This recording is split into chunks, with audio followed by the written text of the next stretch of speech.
Due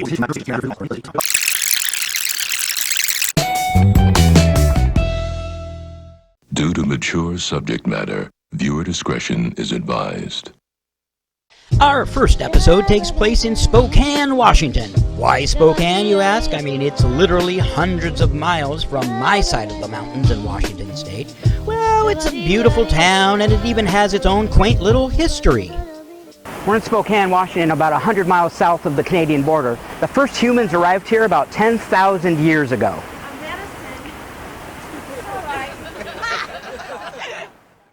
More importantly, it was home to Robert Lee Yates, a notorious serial killer known for murdering dozens of prostitutes in the local area and terrorizing Spokane for decades. Turns out Bobby liked to stay at a local dive motel named Al's Spa Tub Motel, and that's where I come in. So we're here at the very room used by Robert L. Yates during his sadistic killing spree. We'll retrace the steps of this sicko and even soak in his favorite hot tub. But first, sticking to my award-winning formula, here's a little background on the beautiful and historic city known as Spokane, Washington. Riverfront Park is a 100-acre park located along the Spokane River. It was created for World Expo 74. Some of you remember that back in the day, but we won't be spending much time here. But it's not all rose petals and rainbows around here. It looks good for the tourists, but just below the surface lies desperation. There's another side to this city, a place that the locals like to call Spokompton. Homelessness, drug use, and of course the oldest profession, prostitution, are just some of the problems facing this little city on a river.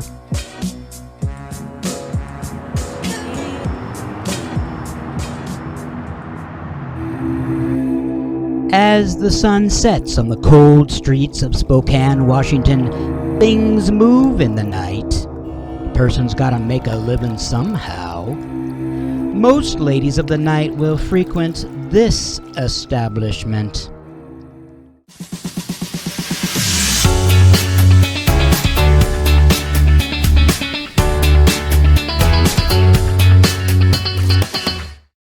Okay, we're here at Al's Hot Tub and Spa in Spokane, Washington.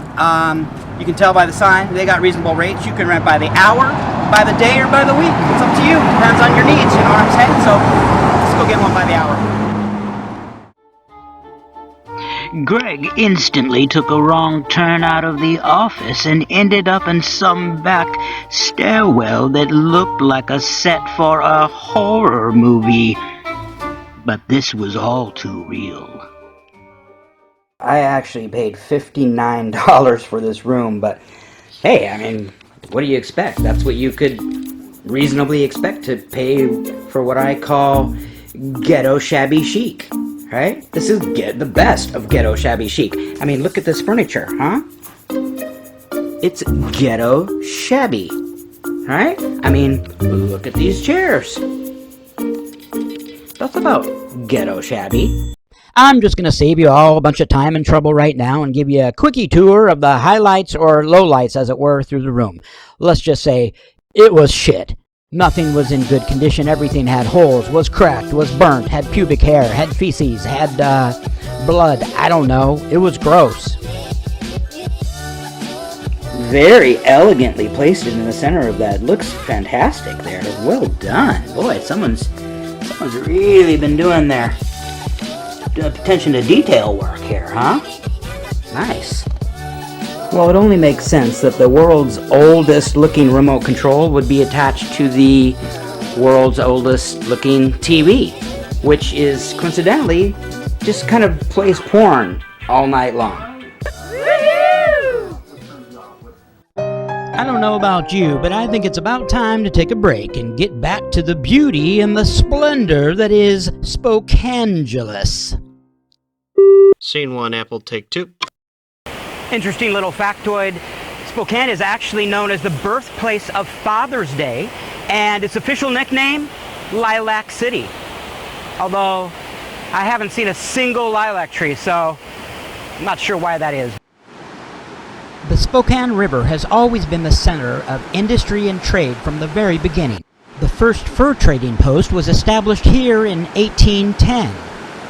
In 1890, they said, "Damn it all," and built what was called the Lower Falls Dam.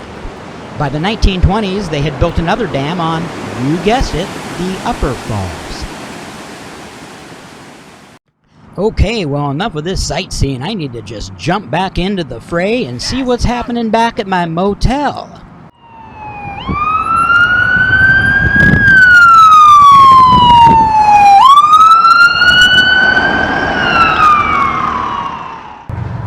It almost looks like someone's tried to force the door open. I'll just go over to my closet and just use the iron and the... Oh, there's no iron or ironing board? Oh, there's no door. Nothing quite like some fine leather upholstery to come back to the room at Al's Hot Tub Hotel. Kick back on the nice plush leather upholstery. Man, this door has seen better days. Maybe they should make the whole door out of that stuff. A little bit of, ghetto fabulous, I guess. So, cool. If I could only see out this peephole. Be careful what you wish for, Gregg Zart, because lurking in this parking lot is one of Washington's most wanted.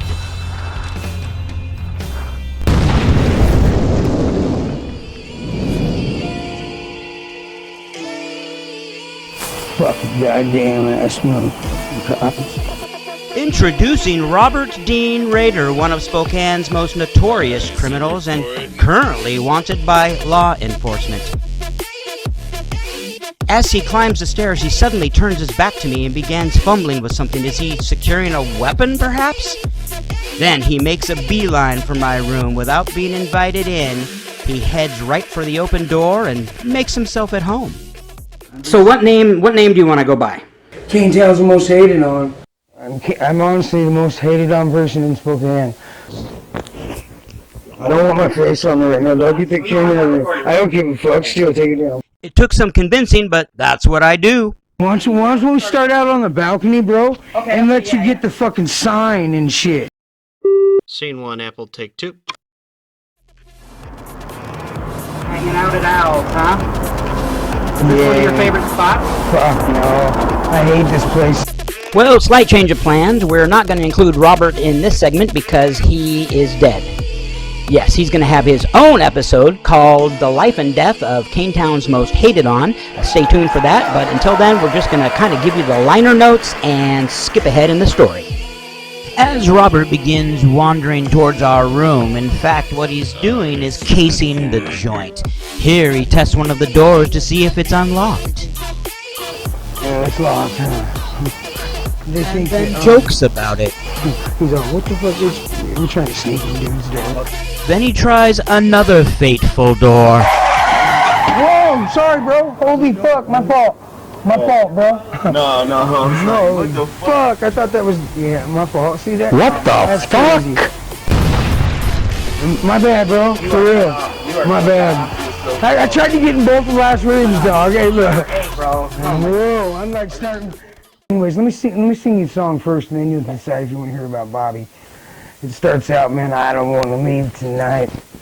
But leave he did. On the way out, he pulled a mask out of his pocket and put it on his head. What's up, Gregg Zart?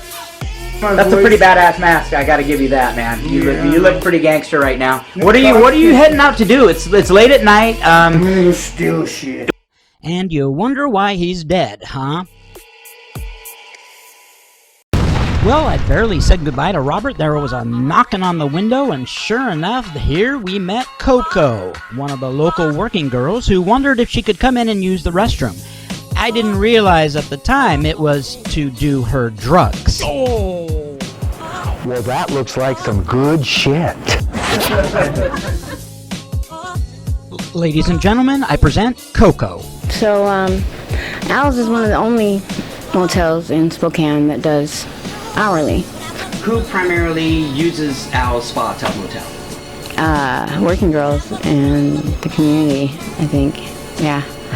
Well, is there anything else you want to say to the wonderful world out there? Just No, just be you. Be you in this case means prostituting oneself to support an intravenous drug use habit.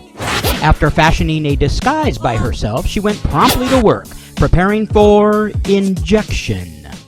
Scene 1, Apple, take 2. Okay, we are recording now? Yeah. It's almost as if she wanted to make sure we were paying attention to her elaborate preparation ritual, which involved a lot of water and hot water and faucets. How come you're doing that? What I did was I put the dope in the back of the syringe, and then I drew the water up, and it's got a melt in there. How long have you been using? I've been using drugs since the age of 13. I've been shooting dope since I was 16. This will put the death in you. And with that, she throws caution to the wind and goes all in.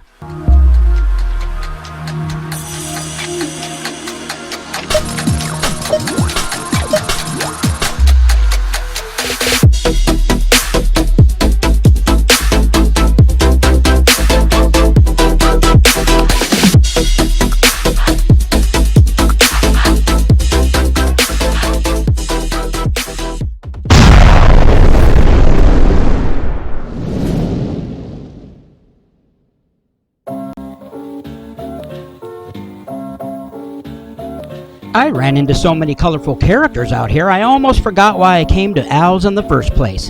Hey, it's not easy following in the footsteps of a serial killer.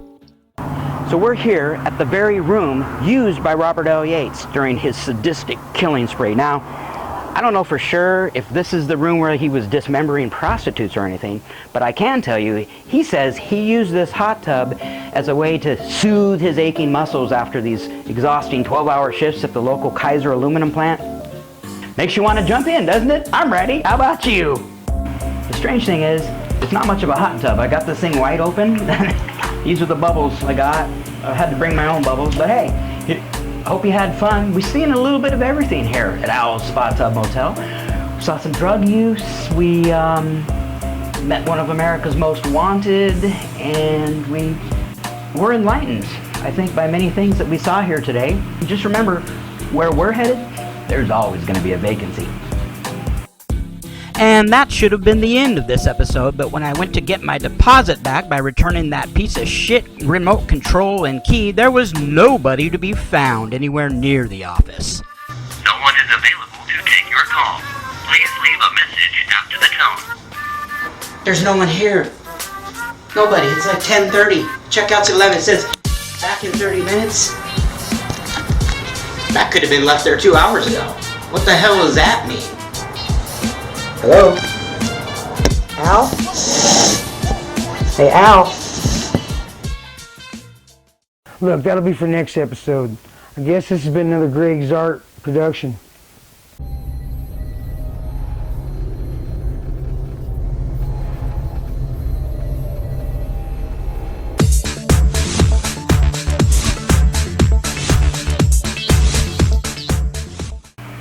Hey, if it's good enough for serial killers, it's good enough for me.